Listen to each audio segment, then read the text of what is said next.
Some bands think of rock as daytime music. Others consider it a roadmap to the blackest part of the night. The Doors always took their inspiration from the darkness. Led by singer Jim Morrison, the band combined poetry and theater. They investigated places where dreams and nightmares collided.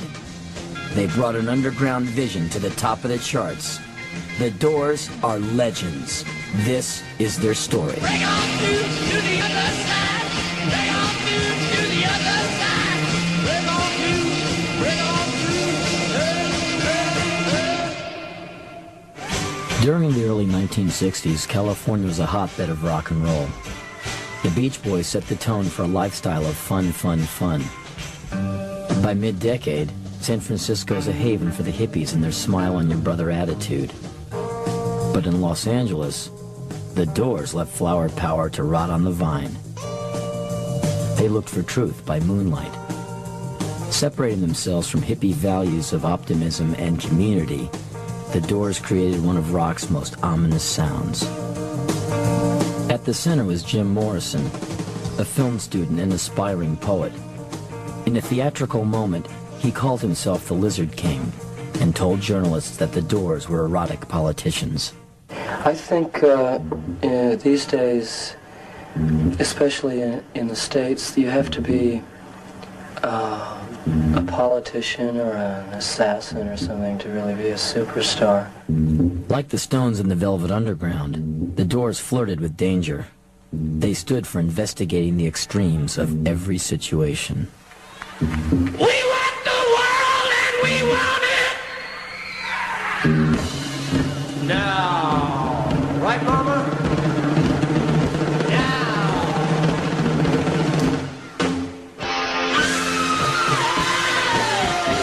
Morrison's emotions were extreme, too. He could be cerebral, he could be derelict. The tension between the two sides was explosive. He reacted against all forms of authority. It made him one of the most charismatic and provocative rock stars who ever lived.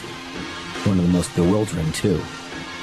No one, not even the other Doors, knew what he would do next. James Douglas Morrison was born in 1943 in Florida. His father, a captain in the Navy, was fighting in World War II when his son was born. Jim's middle name was inspired by General Douglas MacArthur, but the discipline of military life wasn't his destiny. Steve Morrison's duties often kept him away from his children. The family moved frequently. By the time Jim turned 4, they had bounced from Florida to D.C. to New Mexico. He never settled into one particular environment. A chubby kid, Jim had a wild streak. He taunted his siblings, Ann and Andy, and got attention by throwing fits. And when that didn't work, he'd retreat to his books. A favorite subject was reptiles. Life in Albuquerque provided plenty of opportunity to investigate the desert creatures. Young Jim was fascinated by lizards. I'm a lizard king. I can do anything. As an adult, Morrison told his friends that he had a life-altering experience at the age of 4. While the Morrison family was driving to Santa Fe one day, they came across a crash on the highway. A truck had swerved off the road and into the desert. Several Native Americans had been riding in the back. One died in the crash. Some were thrown from the truck, badly injured. The Morrisons stopped to help, and Jim couldn't take his eyes off the scene. Years later, he said that an Indian spirit took possession of him that day. Indians scattered on John's highway bleeding. Ghosts crowd the young child's fragile eggshell mind. In high school in Virginia, Jim shunned hobbies and sports. He was a class clown who loved the satire of Mad Magazine, but managed to get good grades. An IQ test placed him in the genius range. He investigated philosophy, mysticism, and art. Jack Kerouac's On the Road was a favorite book. Morrison was attracted to an anything-goes kind of freedom. Soon, Nietzsche was also on his reading list. He often rebelled against the middle-class life his family lived. Jim relished the chance to be on his own in college. First, he went to school in Florida, where he read incessantly. He was intrigued by texts that dealt with the psychology of crowds. At one point, Morrison urged some friends to help him start a riot, just to see what the outcome would be. They declined. Against his parents' wishes, he transferred to UCLA to study film. He told his friends that film was where the unconscious part of life was most eloquently expressed. Morrison was taken with two kinds of motion pictures, surrealism and cinema verite. He was fascinated by the difference between sensual dreams and blunt reality. Jim made one film while he was at UCLA. He got a D on it. He fell in with several students who were dedicated to art, and some who made an art of partying. One pal was in a band with his brothers on the weekends. His name was Ray Manzarek. Ray liked Jim. He thought Morrison was witty, devilish, and smart. Manzarek's group, Rick and the Ravens, was a bar band. They did tunes like Louie Louie, and they'd invite fellow students up on stage to sing along. One night at a local bar, Jim joined too.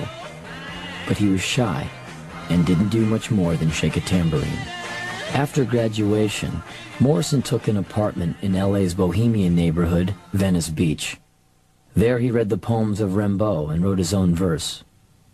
He told one friend he wanted to start a band. "I never went to concerts," he said, "but I heard in my head a band and singing in an audience." He slept on rooftops near the ocean. He crashed at friends' houses. Morrison was living the poet's life. The afternoon he bumped into Ray Manzarek on the beach changed both of their lives. School was finished, we had nothing to do, and Jim was going to New York, I was going to stay in Los Angeles, and about a month into the summer vacation, who comes walking down the beach but Jim Morrison? And I asked him, "What are you up to, man? I thought you were going to New York." He said, "No, I decided to stay here and write some songs and stuff." I said, "Well, go ahead, sing one of the songs."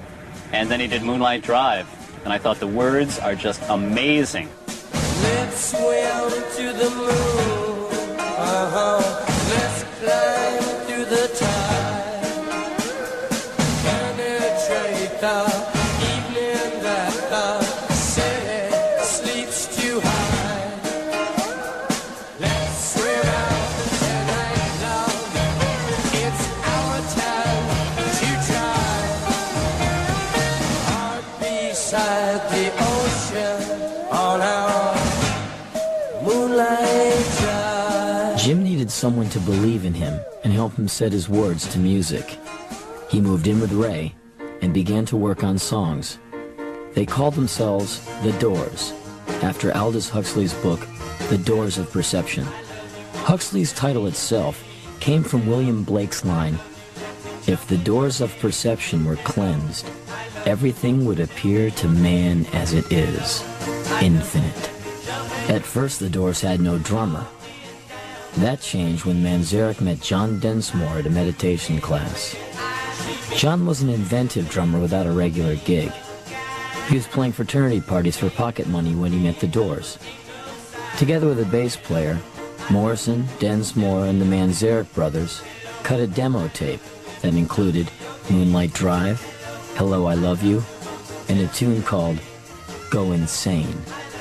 Columbia Records signed the group, but then dragged their feet about recording sessions. It was clear the band was not a priority. Disheartened, Ray Manzarek's brothers went back to their day jobs. It looked like the Doors were finished. In fact, they had not yet started. In the next remarkable year, the Doors would bring Jim Morrison's vision to life.